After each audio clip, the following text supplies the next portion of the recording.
ఓం నమ శివాయ. అన్నామలై లేదా అరుణాచలం తమిళనాడు రాష్ట్రంలో ఉన్నది. అరుణాచలం పంచభూతలింగ క్షేత్రాలలో ఒకటి. దక్షిణ భారతంలో వెలిసిన పంచలింగ క్షేత్రములలో అగ్నిభూతానికి ఇది ప్రతీక. అరుణాచలం అనగా అరుణ అంటే ఎర్రని, అచలం అంటే కొండ, ఎర్రని కొండ అని అర్థం. అరుణ అంటే పాపములను పరిహరించునది అని అర్థం. తమిళంలో తిరువన్నామలై అంటారు. తిరు అనగా శ్రీ, అన్నామలై అనగా పెద్ద కొండ అని విశ్లేషణ. ఇది చాలా గొప్ప పుణ్యక్షేత్రం. స్మరణ మాత్రం చేతనే ముక్తి నొసగే క్షేత్రం. కాశీ, చిదంబరం, తిరువారూరుల కంటే మిన్నయని భక్తులు విశ్వసిస్తారు. అరుణాచలం వేద పురాణాలలో కొనియాడినటువంటి మహాద్భుతమైనటువంటి క్షేత్రం. అరుణాచలేశ్వర దేవాలయం శివాజ్ఞ చేత విశ్వకర్మచే నిర్మించబడిందని, దాని చుట్టూ అరుణమనే పురం నిర్మింపబడినదని పురాణాలు తెలియజేస్తున్నాయి. అక్కడ జరగవలసిన పూజా విధానమంతా గౌతమ మహర్షి శివాజ్ఞ చేత ఏర్పాటు చేశాడని స్కాంద పురాణాంతర్గతమైన అరుణాచల మహత్యం మనకు తెలియజేస్తుంది. ఈ కొండ శివుడిని పురాణాలు తెలుపుచుండడం చేత ఈ కొండకు తూర్పున గల అరుణాచలేశ్వరాలయం కంటే ఈ కొండకే ఎక్కువ ప్రాధాన్యత ఇవ్వబడుతుంది. ఇది జ్యోతిర్లింగమని చెప్పుకొనబడుతుంది. ఇది తేజోలింగం గనుక అగ్నిక్షేత్రము అంటారు.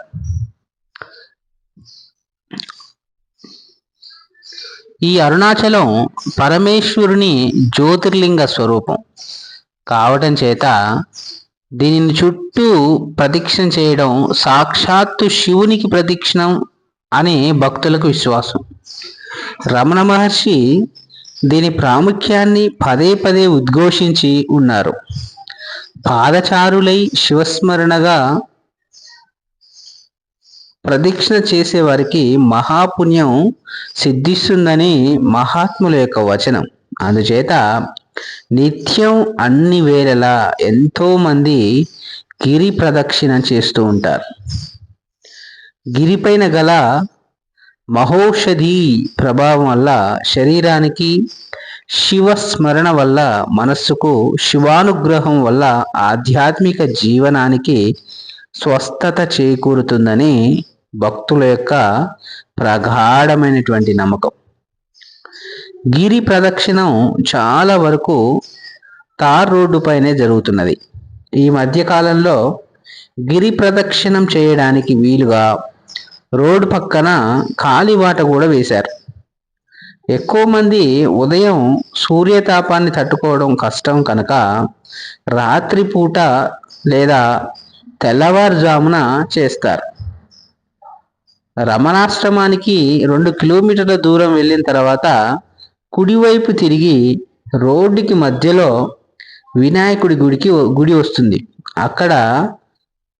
అక్కడ నుండి కొండను చూస్తే నందిలాగా కనిపిస్తుంది మనకు. గిరి ప్రదక్షిణ మొత్తం 14 కిలోమీటర్లు ఉంటుంది.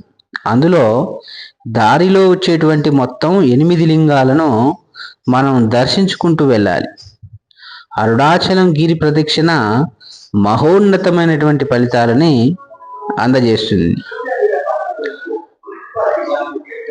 ప్రదక్షిణం చేసుకోవటప్పుడు తప్పనిసరిగా తీసుకోవలసినటువంటి జాగ్రత్తలు. గిరి ప్రదక్షిణం చెప్పులు లేకుండా చేయాలి. గిరి ప్రదక్షిణలో 8 లింగాలు ఉంటాయి. అవి తప్పక దర్శించుకోండి. ఇంద్రలింగం, అగ్నిలింగం, యమలింగం, నైరుతిలింగం, వరుణలింగం, వాయులింగం, కుబేరలింగం, ఈశాన్యలింగం. వీటితో పాటుగా సూర్య చంద్రలింగాలు కూడా ఉన్నాయి. బరువు ఎక్కువగా ఉన్న వాటిని మీకు కూడా తీసుకోక వెళ్ళకండి. సంచులు అలాంటివి. గిరి ప్రదక్షిణం 14 కిలోమీటర్ల దూరం ఉంటుంది. ఉదయం పూట గిరి ప్రదక్షిణ చేయడం చాలా కష్టం. 9 లోపు ముగించడం మంచిది. గిరి ప్రదక్షిణం పౌర్ణమి రోజు ఎక్కువ మంది చేస్తారు. ఖచ్చితంగా పౌర్ణమి రోజు చేయాలి అనే నియమం లేదు. శివుడు భోళాశంకరుడు. నిశ్చల భక్తితో శివుడి మీద మనసు పెట్టి చేస్తే పౌర్ణమి రోజు చేసినట్టే. మనం ఎంత భక్తితో చేస్తున్నాం అన్నదే ముఖ్యం. అరుణగిరి ప్రదక్షిణ మొదలు పెట్టాక ఎలాంటి కోరికలు కోరరాదు. ప్రదక్షిణ నిష్కామంగా కొనసాగించాలి.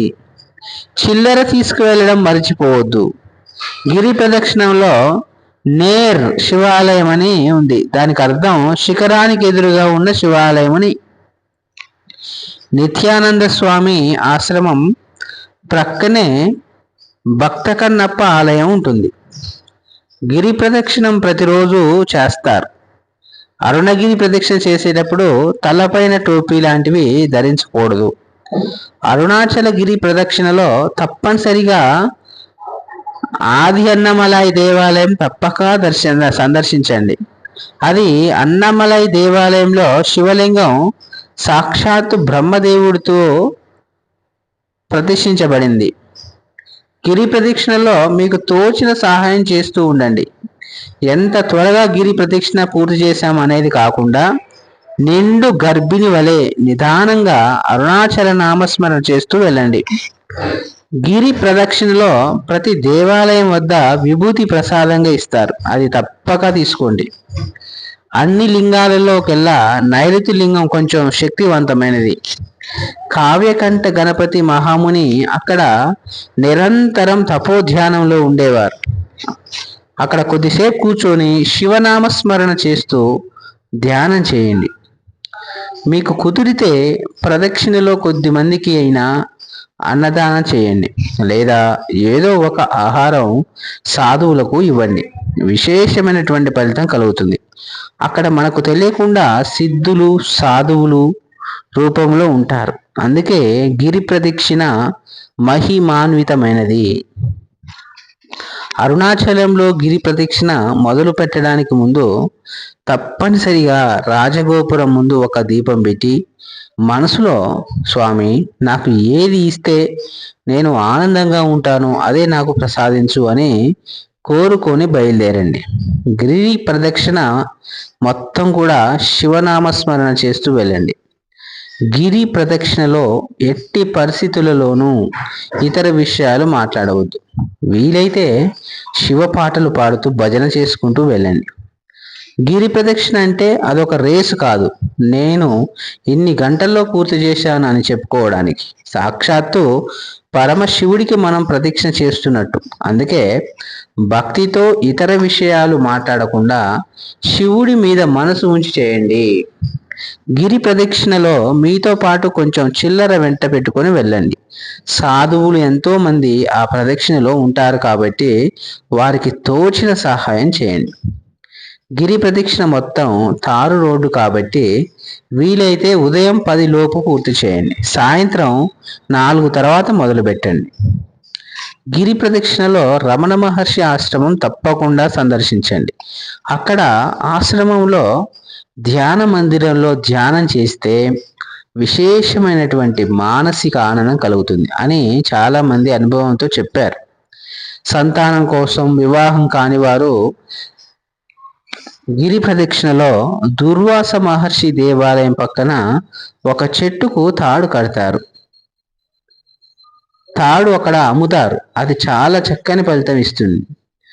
గిరి ప్రదక్షిణ చేసేటప్పుడు సాధ్యమైనన్ని సార్లు గిరికి నమస్కరిస్తూ ఓం అరుణాచల శివ అని స్మరణ చేస్తూ వెళ్ళండి.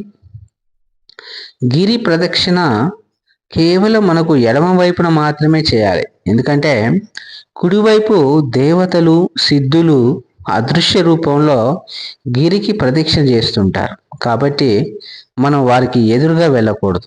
గిరి ప్రదక్షిణ చేసి రూముకు రాగానే వెంటనే కాలు కడుక్కోవడం చేయవద్దు. కాసేపు అరుణాచల శివ నామస్మరణ చేసి భక్తితో మనసులో నామస్మరణ చేసి అప్పుడు విశ్రాంతి తీసుకోండి.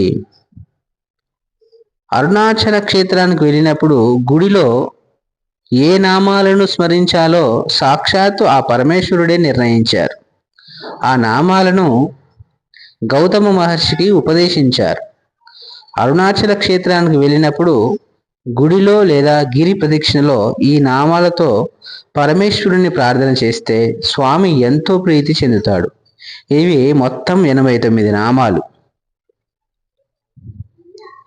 శ్రోణాధీశుడు, అరుణాధీశుడు, దేవాధీశుడు, జనప్రియుడు, ప్రసన్న రక్షకుడు, ధీరుడు, నిరంజనుడు, జగన్నాథుడు, మహాదేవుడు, త్రినేత్రుడు, త్రిపురాంతకుడు, భక్తపరాధసోడుడు, శివుడు, యోగీశుడు, సేవకవర్ధనుడు, భోగనాయకుడు, అక్షిప్రియామృతేశానుడు, బాలామూర్తి, స్త్రీ పుంభవప్రదాయకుడు, క్షమామూర్తి, భక్త విజ్ఞప్తి సందాత, ధర్మరక్షకుడు, దీనబంధు విమోచకుడు, వృషధ్వజుడు, ముఖరాంగ్రీంపతి, హరుడు, శ్రీమంతుడు, గిరీశ్వరుడు, మృడుడు, భర్గుడు, అశుతోషుడు, చంద్రశేఖరావత సంకుడు, మృగ మదేశ్వరుడు, స్మరాంతకుడు, భక్త ప్రేక్షణ కృత్తు, అంధకరీపుడు, సాక్షి, సిద్ధరాజు, భక్తదోష నివర్తకుడు, దిగంబరుడు, జ్ఞాన సంబంధనాథుడు, ఆరామప్రియుడు, శ్రీ హాలాహల సుందరుడు, ఈశానుడు,